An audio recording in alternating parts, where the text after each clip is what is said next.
Alright, this is Craggz.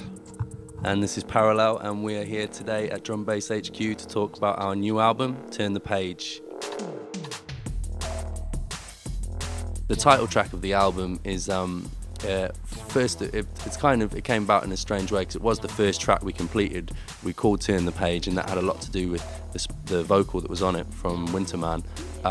But it's kind of more and more as the album developed, it's really kind of quite a poignant title for a lot of reasons, because it's a new sort of direction and a new start for us with our music as a duo rather than being part of a trio. We really did want to sort of try and find something new just for ourselves, we wrote this album first and foremost for ourselves, We had to write music again that we believed in, The main point when we found our sort of sound again and we're happy with what we're doing was when we started to go back to using some of the technologies that we'd sort of abandoned years before. Busted up old Akai's and old synths, and we've actually started buying back quite a lot of the synths that were sold 6 or 7, 8 years ago. Gives it a bit of a human element again, and a warmth, analog warmth.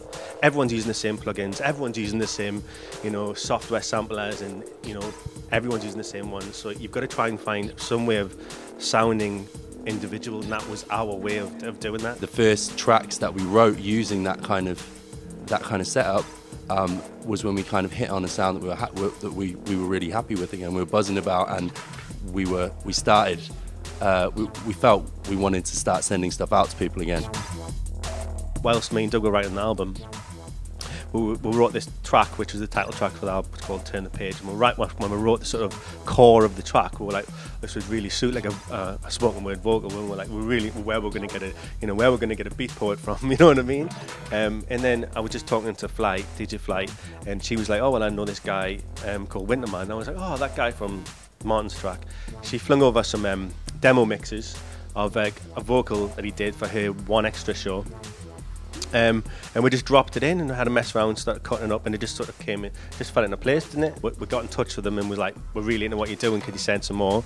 And about a week later, he sent about 25 poems over and about 2 gigs worth of vocal samples that he'd done. And we ended up using quite a bit of his stuff, so we used it in Turn the Page, which is just title track of the album.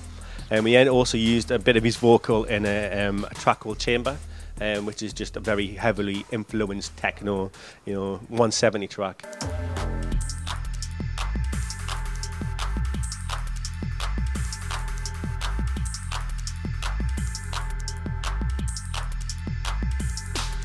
DRS did the vocal on a track called No Wave, which it's quite a kind of retro synthy sounding thing with a really big sort of stompy sort of kick snare sort of pattern and a lot of weird analog stuff going on. When we actually pinned him down to come and do it, he was down in London, because obviously he's based in Manchester. He was down here recording some vocals for another producer. He kind of, had obviously been working all day and he'd been missioning around, and so he came in and he was kind of like quite flustered, and he was like, right, okay, so we've got to do this really quickly because I've got a train to get and whatever. But he'd had the track for a little while, so he'd written the whole parts, and we kind of had a little taster of what he was going to do.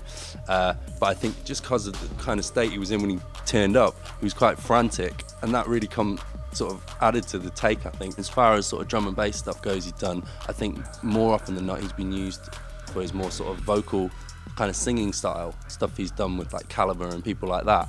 So, it's something different from him as well.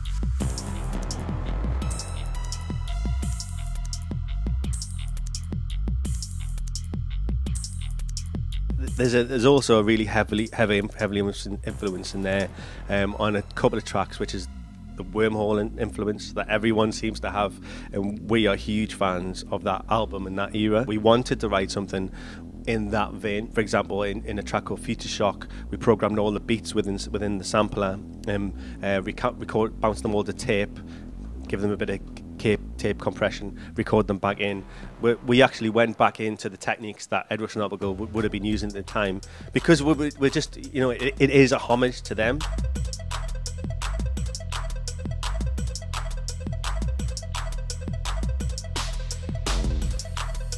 The artwork was done by a friend of ours who we'd known for a long time. We gave him sort of pointers and ideas of artwork, and again it was looking at sort of artwork that tied in with the influences of the album. Joy Division covers, you know, again, Depeche Mode, they keep coming up, things like that. So we're really wanting to sort of, you know, capture that vibe that they got, you know, which was quite minimal, but yet really striking, you know. And like, I mean, everyone remembers the, you know, the Joy Division covers. It just comes in your head. It's in, you know, it's burning in your brain, and we really wanted to get across that whole sort of feel.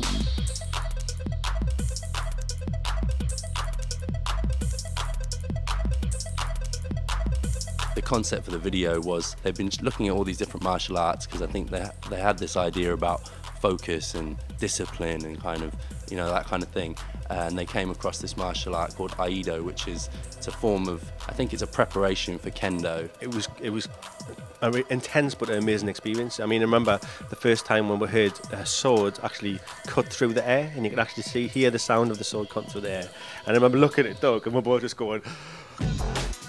Well, one track or another seems to have gone down well with, you know, most people across the board, which is great. So, you know, we've got support from all areas of the scene. The diversity of the support, yeah, it was really rewarding to get that.